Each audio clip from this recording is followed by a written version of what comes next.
Good morning and welcome to the third of three sessions on the Protestant Reformation.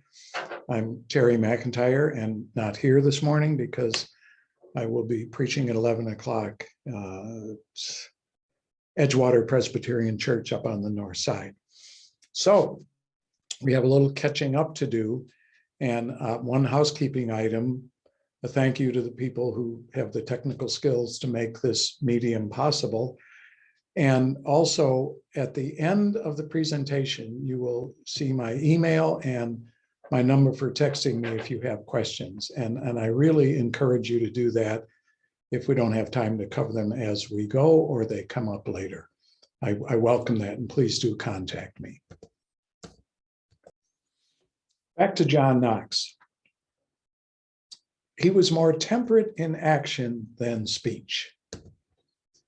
He was born in 1514 in a village of Haddington. Current population is about 9,000 people. It's 20 miles due east of Edinburgh, Scotland, and it's a lovely, lovely little village for fish and chips, and if you like, a pub, and a lot of historical sites connected with Knox. In 1536, how about golf? No. He graduates from the University of St. Andrews and is, of course, ordained as a Catholic priest. Like Luther, his father had connections, like Calvin, so he becomes a notary. It's more than our current notary people today who simply witness signatures, but he was a minor legal official and became a tutor. And then in 1543, he caught the fervor of the Reformation and converted to Protestantism.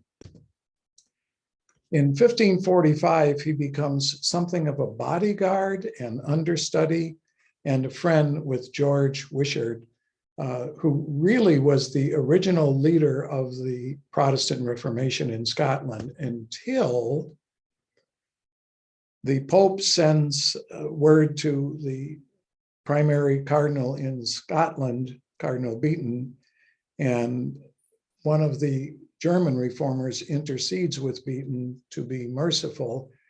He agrees to be, and then he breaks that disagreement because Wishart is burned at the stake. After that, a group of Scots decide to get even, and they murder Cardinal Beaton. And then the Protestants at St. Andrew's Castle are under siege. Knox, once it's safe, some months later, flees to the castle, preaches his first prominent Protestant sermon in St. Andrew's. The castle finally falls, and Knox ends up imprisoned, chained into a bench in a galley, and goes to France for 19 months and serves most of his sentence in galleys, pulling an oar.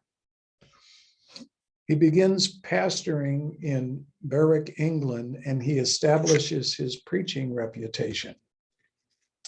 Then he meets Mrs. Elizabeth Bowes and her daughter in 1550. He moves to London, and he disputes the practice of kneeling at communion. I have a sidebar on this one. And he refuses appointment as the Bishop of Rochester. Then he's forced into hiding when Catholic Mary Tudor becomes a queen. I want to go back to communion. The last church that I served, I was able to form a close friendship with a member who no longer attended. The reason, he was a retired surgeon, the reason that he left was over kneelers for pews. And the good, and I put that in quotation marks, Lutherans at this church thought that was too Catholic. And there was such a ruckus over it that Doc left the congregation. Really, really a sad thing to argue about. Knox ends up fleeing to France, and then he goes on to Zurich and what has become Calvin's Geneva, and he pastors an English congregation in Frankfurt, Germany. So we begin to see how the reformers move from country to country as the Reformation spreads, largely because of trade routes and the printing press and the circulation of pamphlets that are printed in the tens of thousands, the Reformation era way of texting. So he ends up in Frankfurt, Germany, and then there's another argument over the liturgy that forces him back to Geneva, and he pastors the English congregation again there. He returns to Scotland secretly. He finally weds the woman he met some years ago. Back to the liturgy, the Greek word liturgia means work of the people. And that's what we do in church. There's a back and forth between the leader and the congregation. And that people argue over this continues to amaze me. He's condemned for heresy in Scotland by the Catholic Church, and then he returns to Geneva because condemnation led to a trial, and that could sometimes lead to banishment or execution. And he goes with his wife and his mother-in-law. Then he writes the first blast of the trumpet against the monstrous regiment of women. And don't be upset by that title because it advocates rebellion against ungodly rulers. And those ungodly rulers would be the Queen of Scotland and the Queen of Elizabeth, Elizabeth I at the time, one of the strongest monarchs in all of British history. When things are a little quieter, he returns to Scotland, and then he preaches from St. Giles Kirk, condemning idolatry, and this causes rebellion and revolution. People get out marching and start destroying idols and pictures. Then in 1560, one of the most important events in his life and in his work as a clergyman, his wife dies, and the Reformation Parliament adopts the Protestant Scots Confession. And all major denominations in the Protestant arm of the Christian church have particular documents, and this one was very, very important.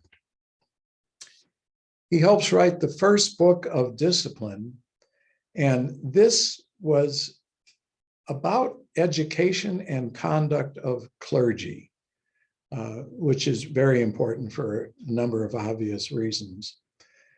Catholic Mary, Queen of Scots, has been out of the country, and she returns, and it was at first politely called an interview with Mary, Queen of Scots. It did not go well. He marries a second time after the death of his wife, and then his biggest and perhaps most important work beyond writing regarding the particular polity of the Church of Scotland is his history of the Reformation of religion in Scotland. And I love the title because he includes of religion in this. He dies in Edinburgh, and he's buried at St. Giles Cathedral. And if you remember the Rick Steves video from our first session, it's either 22 or 23 space in the parking lot. What else did Knox do? A whole lot. He set the dour tone of the Church of Scotland. Now, you may not have heard the word pronounced that way. In this country, we call it dour, but in Scotland, it's dour. And I'll come back and revisit that with another good Scots English word. He shaped the democratic form of government that the Church of Scotland adopted. So not everything is in the control of the clergy. There are larger organizations to both support and manage the clergy, and there's a national body. More than any of the other reformers, he really lived on the run to escape persecution and arrest and the possibility of being put to death. He was a big proponent and supporter of English Puritanism, which becomes very important towards the end of this presentation. We'll discuss the Protestant denominations in the United States, and the Church of England immigrants become Congregationalists and also Episcopalians, still holding to the larger Anglican body. Behind the scenes and in really vehement, challenging preaching, he rallied the Scots populace and he advocated against state interference in religion. He wanted the church to be separate. And this book of discipline was largely his work, and it proposed broad-based education for all of the people of Scotland and relief for the poor. There were no public schools then. And later on, they blossomed in the Victorian era with economic ups and downs. We got poorhouses where people went when they couldn't pay their debts. He was heavily involved in politics, more than Luther and Calvin, both personally and professionally. So now on to Henry VIII of England, born 1941 and rules from 1509 to 1547, 38 years. He succeeds his father and marries Catherine of Aragon, who was his brother's widow. And this comes from Leverett Law in the book of Deuteronomy. That's his justification for marrying his brother's widow. He may have had other reasons. In 1521, Pope Leo X declares King Henry the defender of the faith. Why? Because he wrote attacking all of Martin Luther's doctrines. So he gets honored with a particular title by the then Pope.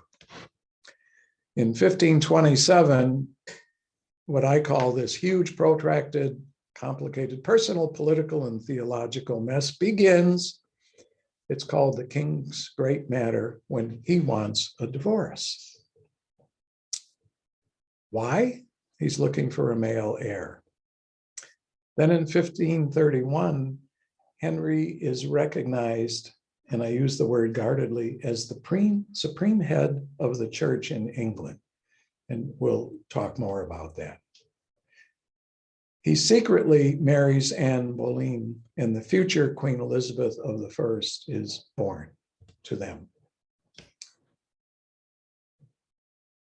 Around this time, William Tyndale is visiting Wittenberg and staying there, and he is burned at the stake. Why, you ask? Because he translated the Bible into English. What language did he translate from? Initially, the translators worked from the Latin Vulgate, nothing to do with vulgar, but the language of the common people, when St. Jerome and others translated from the Greek and Hebrew and put it into Latin. Only the clergy and wealthy and educated people understood Latin. So the people sitting on the floor in the pews or in the balcony really didn't know what was being spoken about. And 376 in the same year, 376 English houses are dissolved by royal decree of Henry VIII. These houses are not homes. They are parts of seminaries, and it is a major action called the dissolution of the monasteries. And then a couple of years later, in 1538, to make certain that everyone understands they should not rebel against the power and authority of the king, Henry VIII orders the destruction of all the relics and shrines in southern England, including the shrine of Thomas à Becket at Canterbury Cathedral. Becket was killed in the 1200s by 4 dukes at the order of the then king, because he disagreed with the king about the separation of church and state. And if you want to read a marvelous play about this, T.S. Eliot, the well-known transplanted Englishman who wrote in the 20th century, wrote a play called Murder in the Cathedral, which I highly recommend. Then in 1540, nearing the end of his reign, Henry founds and probably paid for an endowed professorship, now we call them chairs, in Greek, Hebrew, divinity, civil law, and physics at Oxford and Cambridge. Why? We're not sure. It may have been that he was worried about his reputation in the future, a posthumous reputation. Was he interested in Greek and Hebrew and divinity? I'm not sure. Was he interested in civil law? I'm certain he was. And was he interested in physics? I don't know. Maybe an advisor. We don't know how he came to this decision, but it left his name at those prestigious universities. Then, not satisfied with having left the Church of Rome and created the Anglican Church and appointed archbishops, he assumes the titles of King of Ireland and head of the Irish Church. Oh, the mess of the Irish. Belfast and Dublin, Protestants and Catholics, and those are still divisive terms. There are two prominent whiskeys in Ireland. One is Protestant, one is Irish. And I was in the north in Catholic country and ordered the Irish whiskey and got scolded for drinking that. Then in 1543, the Pope Paul III issues the Index Librorum Prohibitorum. The Latin title is easily translated. It's a list of prohibited books. And Protestants are burned at the stake by the Spanish Inquisition. And we'll come back to talk more about the Spanish Inquisition.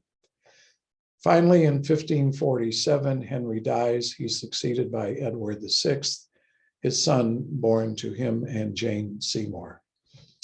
Now, a last note.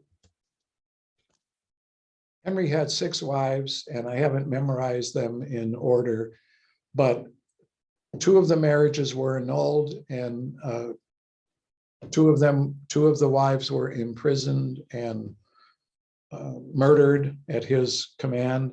1 outlived him, and I can't remember what happened to the 5th. Next, the Roman Catholic Reformation, or can we call it the Counter-Reformation? We'll find out more about that. In 1517, the Oratory of Divine Love is formed in Rome. This is a group of 50 lay people and clergy, liberal lay people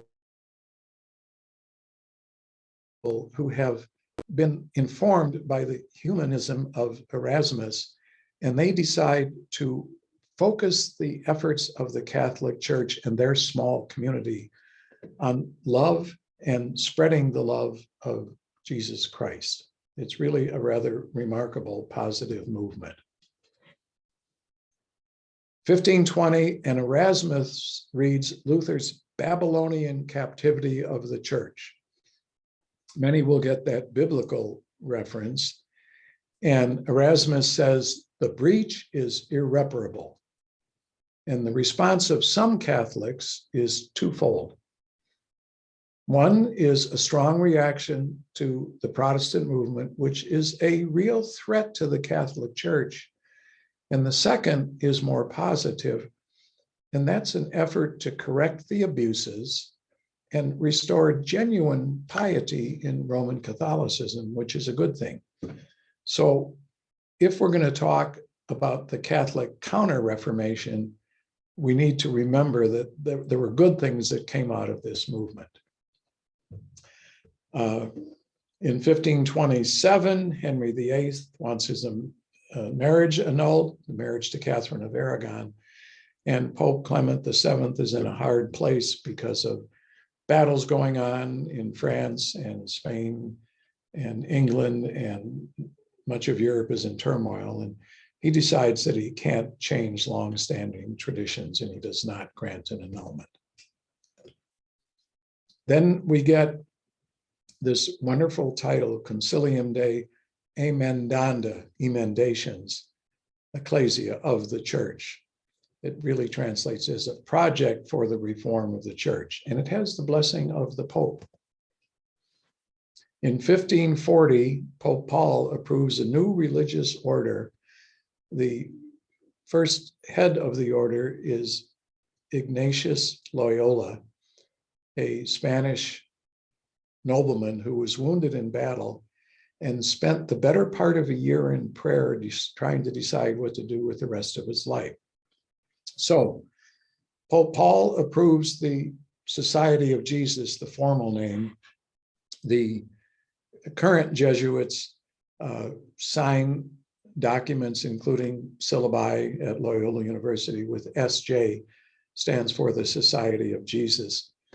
And I have a little sidebar here.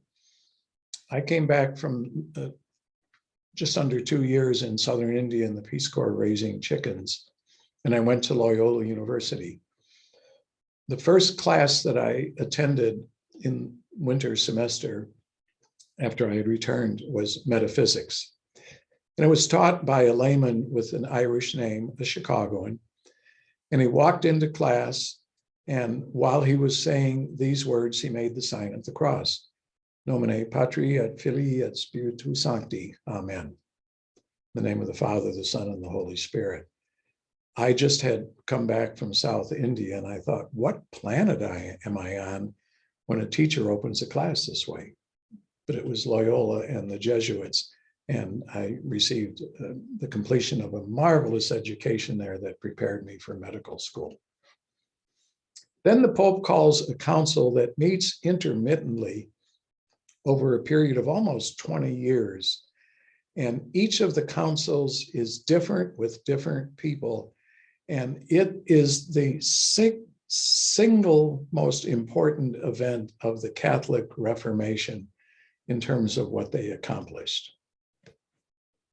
Then we have a somewhat conservative cardinal who is reacting strongly, especially to the Lutherans, but also the growing Protestant Reformation. And he urges the establishment of the Roman Inquisition. Now, the word has lots of loaded overturns, and we know about torture. Initially, it could have been asking questions of people, being inquisitive, inquiring, but it just, people lost control of it and it turned ugly. There have been wars going on in Europe on and off, and things finally settled down in 1555 with the Peace of Augsburg brokered in Germany. And then in 1564, the Tridentan Index is published, and an index is back to the earlier prohibitions, a list of books that the Catholic Church says you cannot read. And various indices continue until 1966. Another side note, the Latin verb imprimatur is on the inside flyleaf or the title page of a book when it's approved by the Catholic Church. And then more wars, and finally an edict in Nantes, France, ends war in Europe at the beginning of the 1600s, or just before the 1600s. And then there's a 30 years war. We seem never to learn the lesson. And that is resolved by the Peace of Westphalia. So I listed all of these wars. They're too complex to go into, but that's the background of what has happened with the Reformation. Now, some of the results of the Catholic Reformation: new and increased piety. And piety is one of those loaded words. people will say you're a very pious person, and it can have an overtone that's negative, that you're just too holy, too sanctimonious, another loaded word. But true piety is a good quality in people of faith. And as a result of the Catholic Reformation, I'm now calling it that, the beliefs were better understood by commoners. The Council of Trent, and not all of the popes, but the popes who were reform-minded, supported this new piety, so it meant a deeper spirituality. The differences between Roman Catholic orthodoxy and Protestant doctrine are still, my words, loud and clear, and that is a result of the Reformation. The Catholic Church is losing a lot of land in Europe, and the leaders see this as an opportunity to go to newly discovered lands. And this was happening in the early 1600s. And the Jesuits and other missionary orders of the Catholic Church went into new territory with the goal of converting people, and they also started schools and hospitals.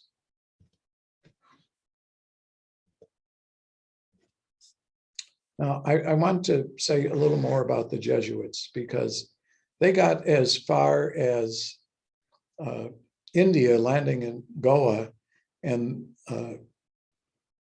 they did start churches in the early 1600s, and then St. Francis Xavier went even further, getting all the way to Japan and China, and the modern descendants of those early institutions are still very, very vital in a lot of Asia and elsewhere. Now, today, there are incredibly large numbers in Central and South America, Africa, India, Sri Lanka, and Japan. And they're Roman Catholic, and they owe that identity to the Reformation. And the resurgence, the piety, and better understanding of the Bible for all Roman Catholics meant that many did not become Protestant. For instance, Italy and Spain kept and strengthened their Roman Catholic identity. And finally, the success of the Catholic response to the Protestant Reformation eventually ended the cultural and religious unity of medieval Europe. So what's next? The title's Emigration, Colonization, and Education. And I didn't have room to put the future in there. You'll hear about that in a few minutes.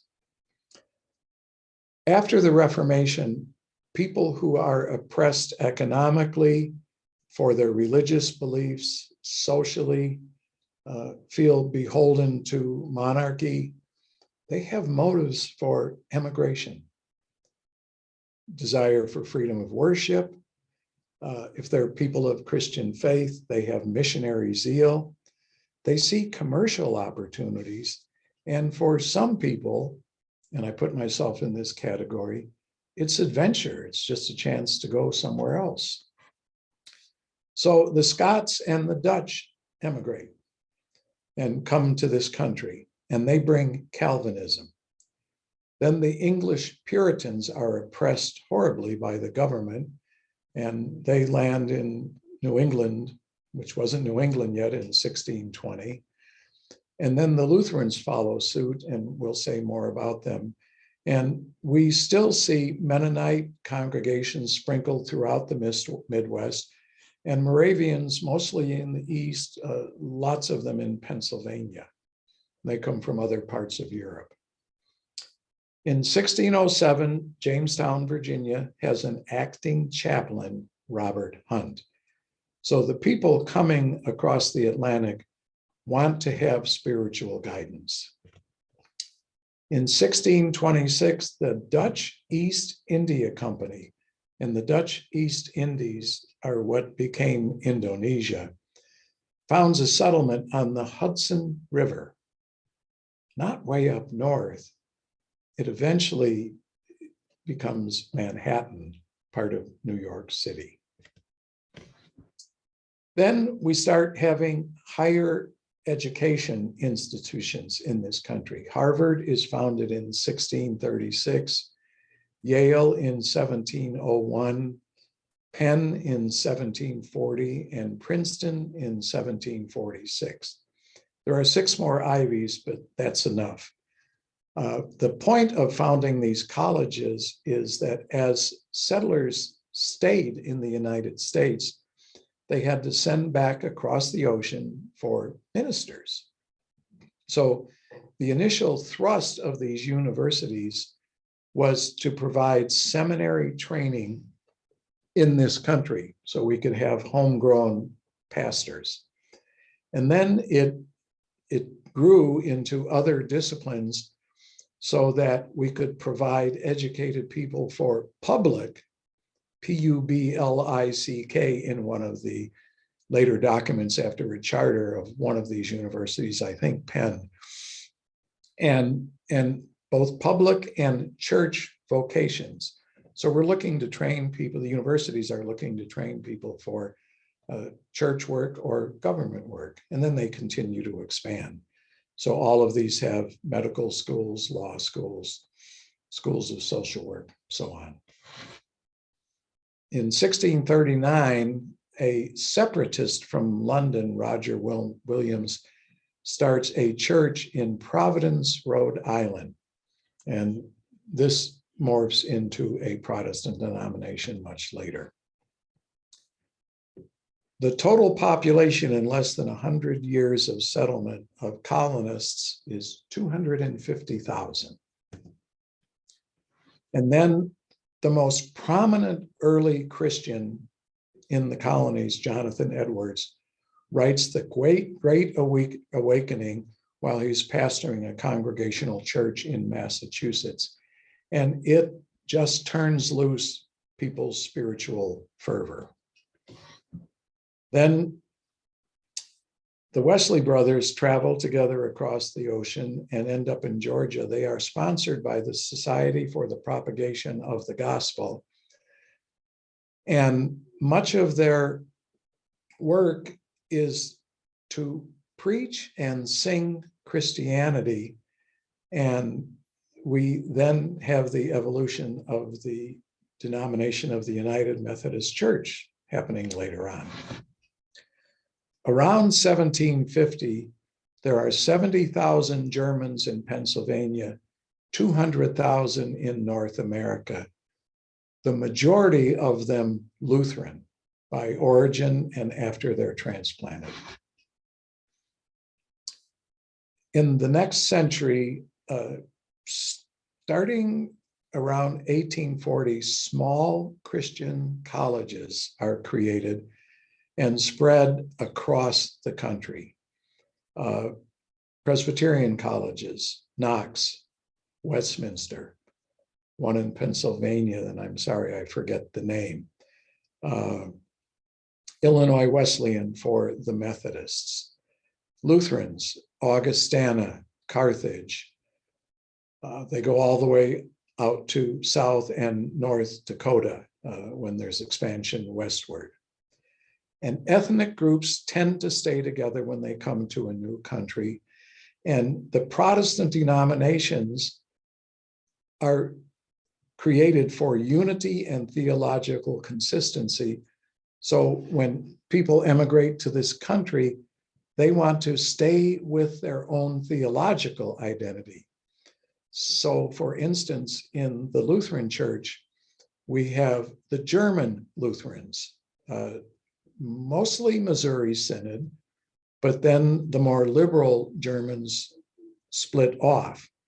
We have, before mergers, the Wartburg Synod, the Augustana Synod, the Suomi Synod, and these are all ethnic. Augustana is Swedish, Wartburg is German, Suomi is Finnish, and they have a small college in the Upper Peninsula of Michigan. And through the years, these separate ethnic groups start to merge together. I obviously know the most about the Lutheran, And the first church that I pastored at 6850 West Addison was one of 8, all contiguous within 2 miles. So there was a grand project to consolidate them. 11 were involved. 10 of the 11 decided to join a church named United in Faith. And when they started, they had 450 members and bits and pieces of each of the churches that came together. The bishop at the time asked all of us, when the consolidation happened, to simply tender our resignations, and said that he would make sure we had a call. A big leap of faith for everybody. And I'll say a little bit more about mergers in a bit. Going back in time, we have splits in mainline Protestantism, primarily over the Civil War. And the Civil War was divided along the lines of plantation owners and economic interests and abolitionists. Then in the early 1900s, we get a series of 90 essays that are published over 5 years in a number of pamphlets, and then later reissued in a book of 4 volumes. And they're called the Fundamentals. Now, keep that word in the back of your mind as a positive word, because the authors, a series of clergy and lay people, wanted to keep the faith from being influenced, the core of the faith, from being influenced by Darwinism and modernism. It's not locking everything in, but it's feeling like we're at a good place, so let's not let these outside influences destroy what we have. Then we have World War I. I forgot to put in the other cataclysms event, the stock market and the resultant Great Depression, and World War II, which all of those do a lot to shake the faith of people throughout the world. And then my timeline begins when Dwight D. Eisenhower is elected president. I'm 6 years old, and I remember Eisenhower prosperity. When I go through photos of churches I've served in scrapbooks, the photos in the 50s showed men and women in hats. Men wore ties to church, and usually suits, and women wore dresses.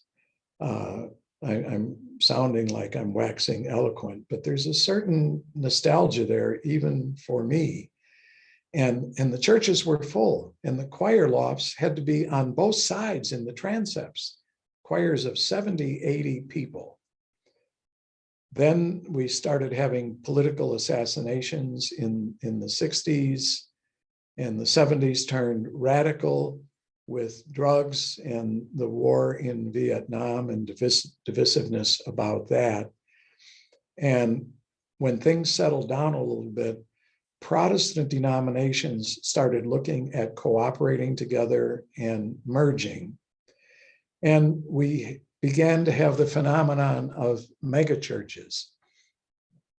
I'm going to make an opinion statement here that if they are focused on outreach and proclaiming the grace of God and going into the broken world with the love of Jesus Christ, I'm all for them.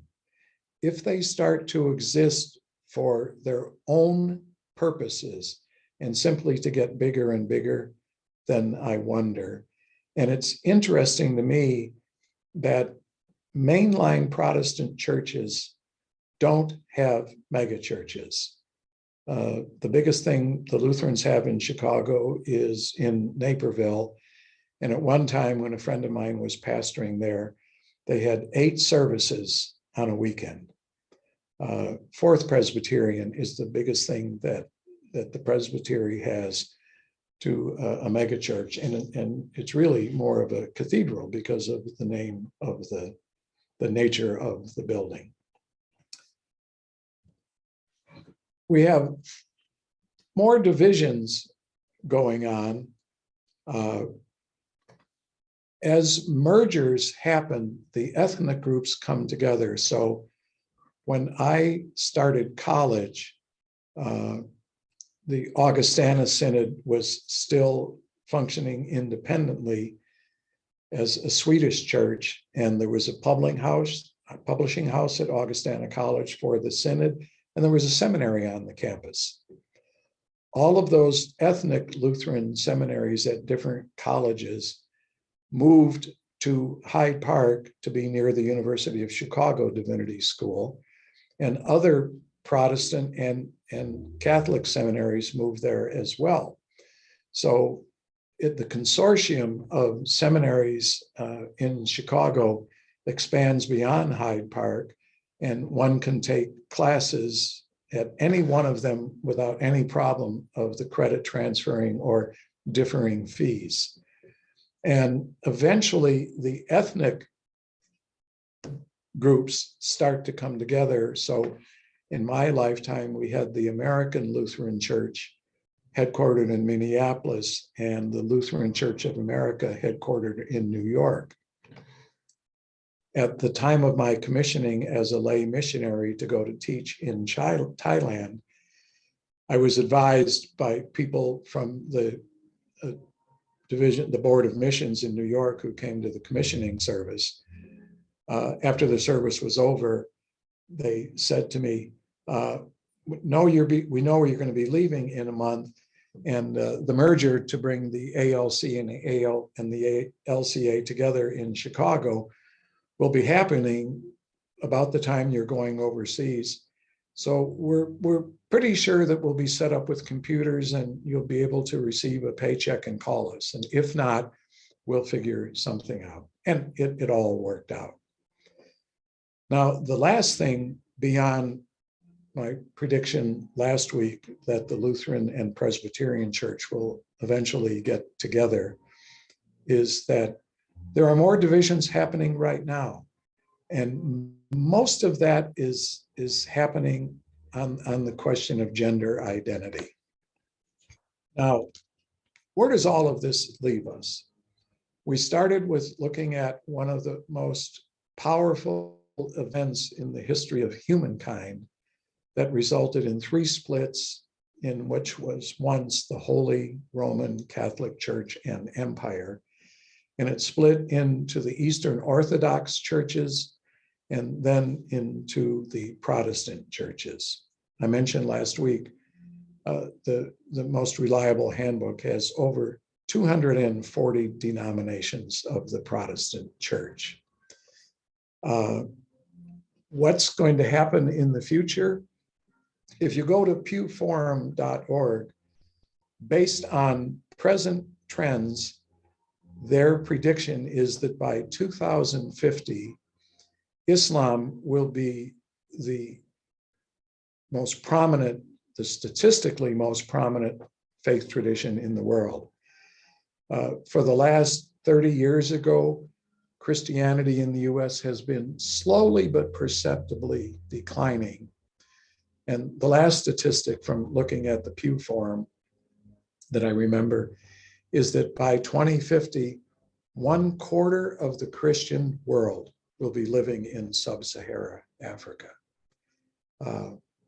It's going to be an interesting future, and I wish I had more time to hang around and see. So I'll end by saying thank you very much for attending, and we're not necessarily finished yet, because you can continue by sending me an email or sending me a text with a topic that you'd like to talk about more. And I'll just figure out what to do with those and respond to you individually. And if you want to continue meeting as a group, we can easily arrange that. And if it's 2 or 3, I'm good with that. So once again, thank you. God bless.